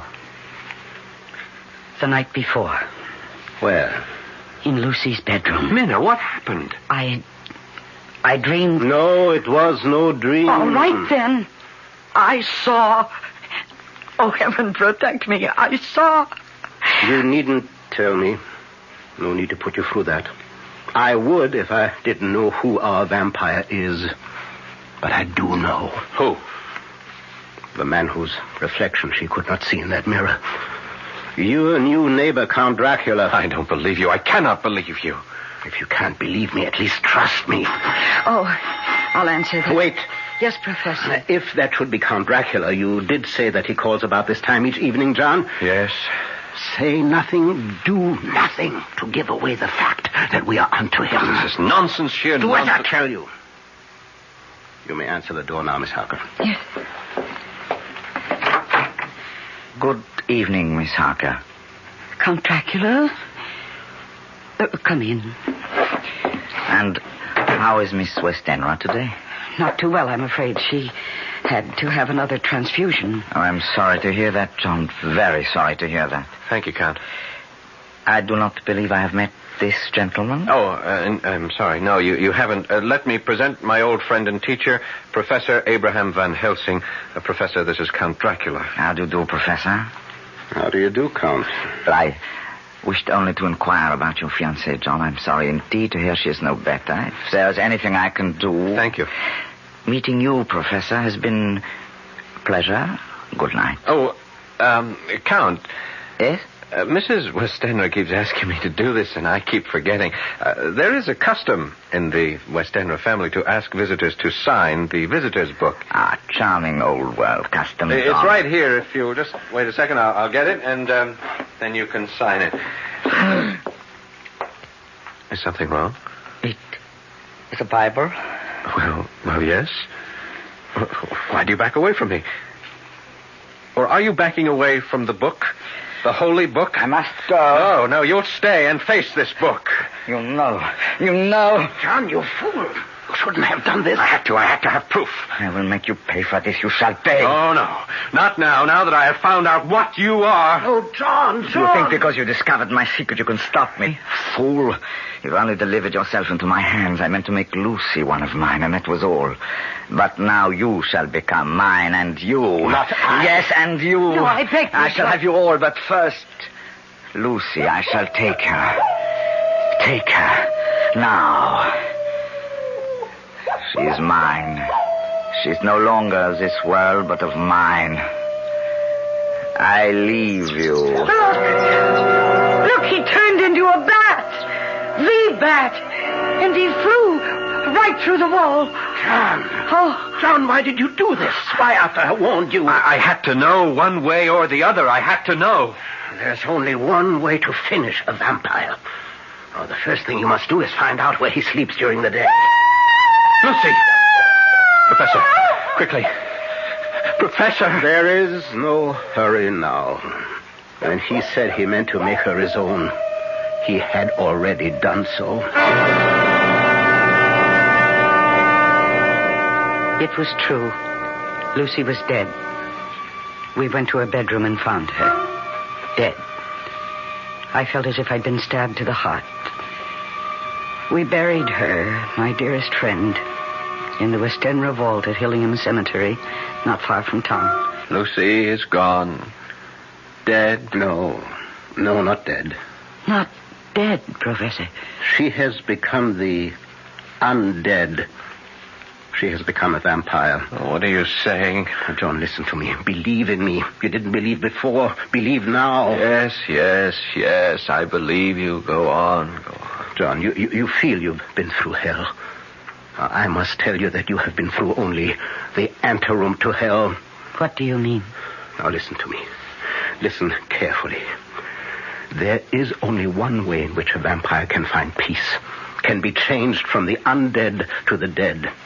What you must do, terrible as it will be, will release her soul from the horrifying bondage in which it finds itself.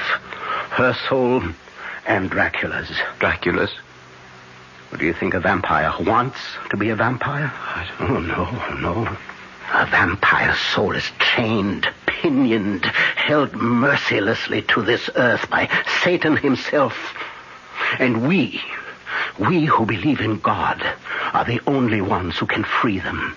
It is our duty to destroy them. Well, then let's destroy them. We shall, if you have the nerve to do what must be done. I have the nerve.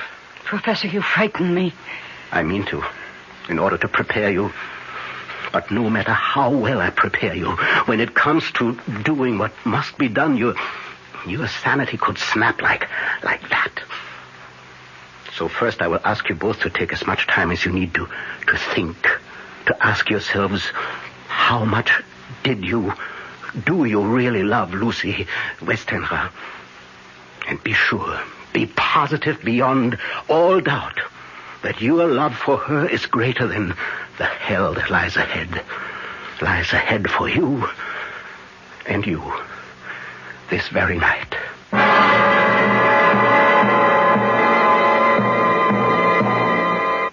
I'll be back shortly with Act 3.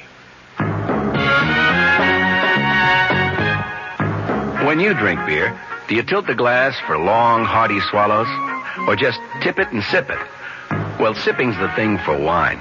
But Budweiser beer is a hearty drink, brewed for zest and character. The best way to enjoy Bud is to drink it. Not chug-a-lug, just man-sized beer drinker swallows. That's when that famous Budweiser taste, smoothness, and drinkability really come through. Smoothness and drinkability that come only from natural carbonation and exclusive beechwood aging. Smoothness and drinkability, too good for any half-hearted sipping. So drink up. You'll see that brewing beer right does make a difference. And that when you say Budweiser, you've said it all. Anheuser-Busch, St. Louis.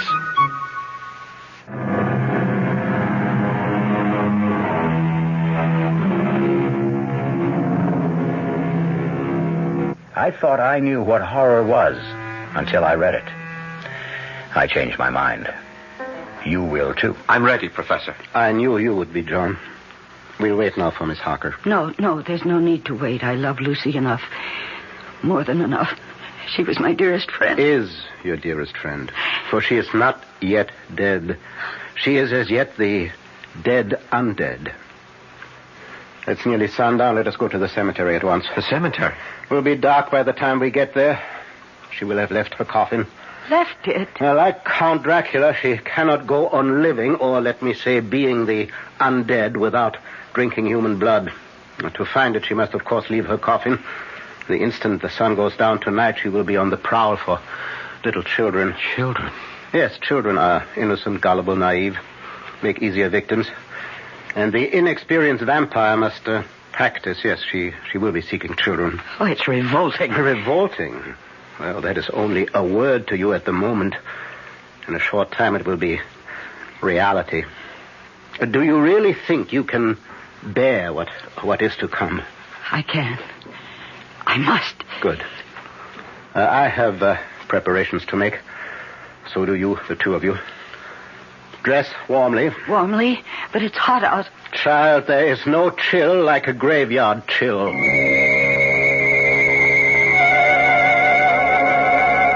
We drove to Hillingham Cemetery in John's car. I'd never been in a cemetery at night. How many people have? I found it a very unsettling experience, to say the least. It was a moonlit night, the moonlight spilling like milk over the gravestones, which in turn threw long black shadows. An owl hooted, and dogs barked, or I couldn't help thinking, were they wolves? And then we reached the Westenra vault, the vault where we'd put Lucy's coffin that afternoon. Now what do we do, Professor? We go into the vault. Why? And how? I have the key to the vault. How did you get it? I asked the undertaker for it, or rather told him to give it to me. He assumed I was a member of the family. Well, you need not come with me. Not now. But why shouldn't we come? I wish to save you as much shock as I can. She will not be there in the coffin. It will be a shock for you to find it empty. Now, on the other hand, it will be less a shock than what is to follow. Yes, it will prepare you. Come, then. I shall open the coffin now. If she isn't in it, how could she have got out? I could tell you, but it is better that you see for yourself later. Now, this won't take long. I need only unscrew the top part. There. Now to lift off the top of the lid. Yes. Empty. She's gone. Where? Gone where? In God's name, where? In search of the life-giving blood, John. In search of a small child. Oh, it's horrible. It's horrible. John? Yes? Come. We go outside the vault. Now to lock the door. Now, that's most important. And now, what I must do will take a little time. Yes, make yourselves as comfortable as you can. Make ourselves comfortable. Professor, what must you do? Well, I have here a paste made of garlic, flour, and water. I must seal off every crevice with it. Seal all around the door so Lucy cannot get back into the vault, into her coffin. She could? Through the crevices, yes. How do you think she got out of the coffin? I can't believe... Yes. It is unbelievable. But it is so. Now, forgive me. I must get to work.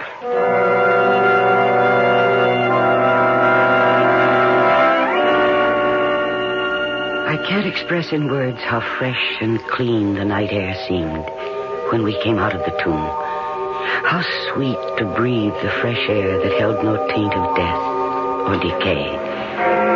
John was silent, and so was I. As for Professor Van Helsing, he was very busy sealing the door. 10 o'clock. I hope both of you took my advice, dressed warmly. We have a long wait ahead of us.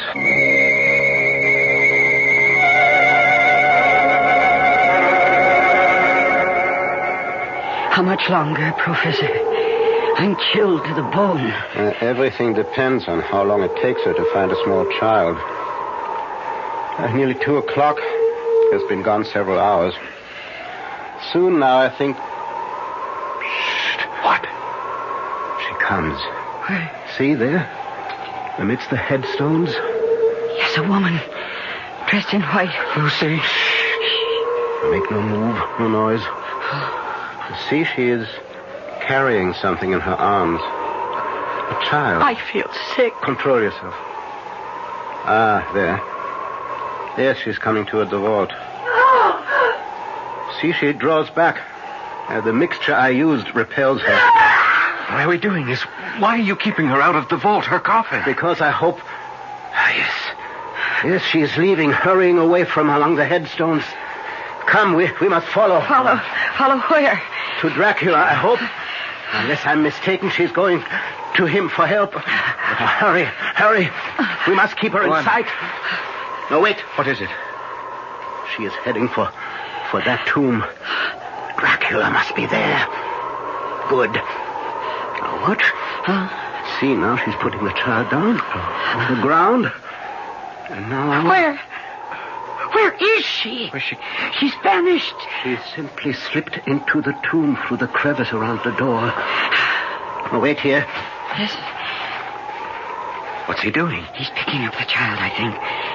Yes. See, he's coming back now. Here, Miss Harker. You take the child. Keep it warm. Oh, this poor thing. Poor little thing. Look, it doesn't move. It doesn't make a sound. It's lifeless. No, only in a trance. It will recover. But remember, when I ask you to do what must be done, remember that we have saved not only this child, but God knows how many others. I'll remember. Good. And now we will return to her tomb and wait till dawn. Till dawn? She will return to the tomb then. She has no choice. Dracula cannot help her. She must sleep in her own coffin before daybreak.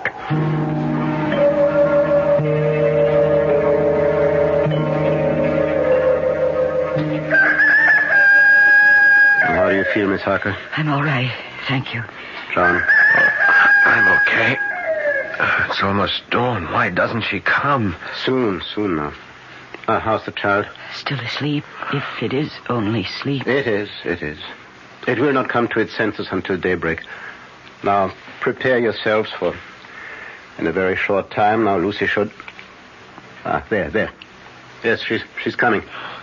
And this time she'll be able to enter the tomb, because you removed the garlic mixture. This time I want her to enter the tomb and her coffin. It will be there that you will do what must be done. Oh, there she is.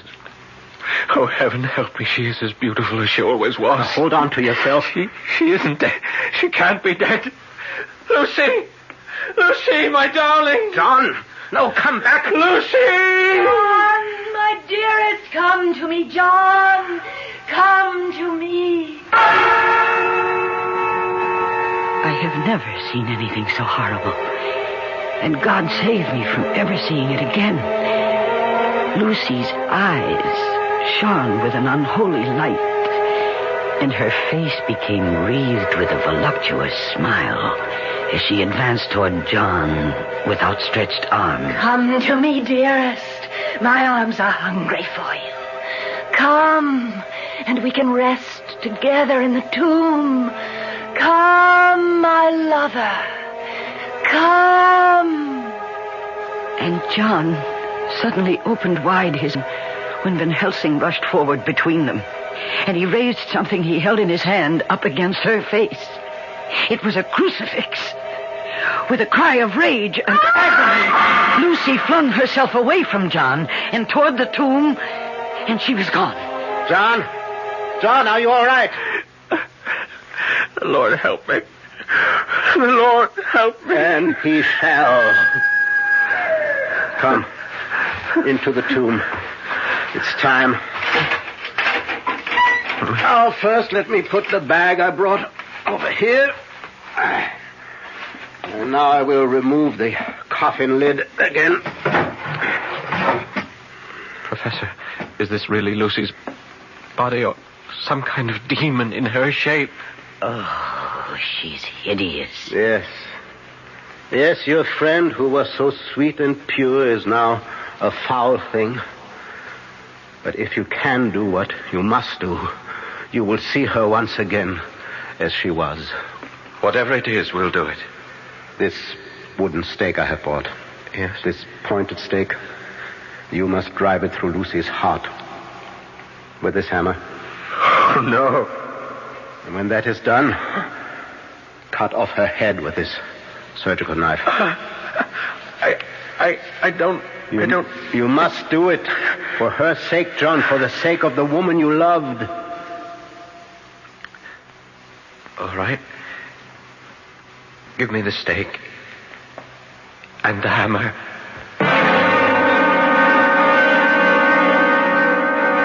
John took the stake in his left hand, the hammer in his right. I saw him tremble as he placed the point of the stake over Lucy's heart, saw the point dig into her white flesh, and then I could see him gather all his strength, all his self-control. He raised the hammer high above his head and looked at Van Helsing. Yes. John struck with all his might. The thing in the coffin writhed, and a hideous blood-curdling screech came from the opened lips. The body shook and twisted in wild contortions. John never faltered. He struck, and he struck again, driving the stake deeper, deeper, as blood from the pierced heart welled and spurted up around it. And then the writhing and quivering of the body became less. The teeth stopped champing, and the thing lay still. It was over. Is that enough, Professor? Enough. I think I'm going to... I've got you. There. Now go outside, get some air. No. Both of you go. You look faint too, Miss Parker. I must still her head. No. I have... You have done all that can be asked of you. No more. I will sever the head. Now go now, but before you do, look at your beloved Lucy for the last time.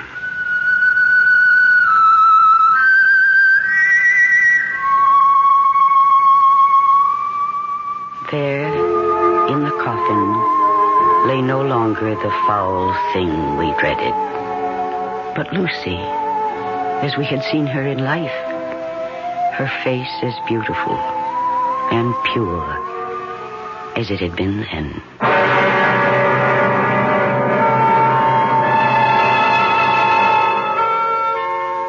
You will want to know that later on, Professor Van Helsing freed Count Dracula from his earthly bondage, and in so doing, brought his bloody career to an end. Unhappily, I must add that Count Dracula was only one vampire among... how many? I don't know. Hope I never find out. Hope you don't either. I'll be back shortly. Dear Thomas's, your new Thomas's onion English muffins are so delicious, my husband insists on them at every meal. It's embarrassing when we go to a Chinese restaurant. Dear Thomas's, for years I've been buying bagels and Bialys with my Sunday Times. Last Sunday I bought the Times and your new Thomas's onion English muffins. Not bad, Thomas's. Dear Thomas's, since serving sandwiches on your new onion English muffins, I've become very popular with the boys. Thomas's new onion English muffins. Here, 45, please, and don't spare the horses. Yes, sir. In 1880, when a cab had 4 legs and took 12 minutes to cross Manhattan, Samuel Bath Thomas was baking bread, every bit as delicious as his original English muffins. Here, 45, and move it. Today, cabs have 300 horses, but still take 12 minutes to cross town. And Thomas's is still baking breads every bit as delicious as their English muffins. Thomas's protein, whole wheat, and white bread. Thomas's promises. Our cast included Mercedes McCambridge, Paul Hecht, Stephen Schnabel, Michael Wager, and Marion Seldes. The entire production was under the direction of Hyman Brown. Radio Mystery Theater was sponsored in part by Anheuser-Busch Incorporated.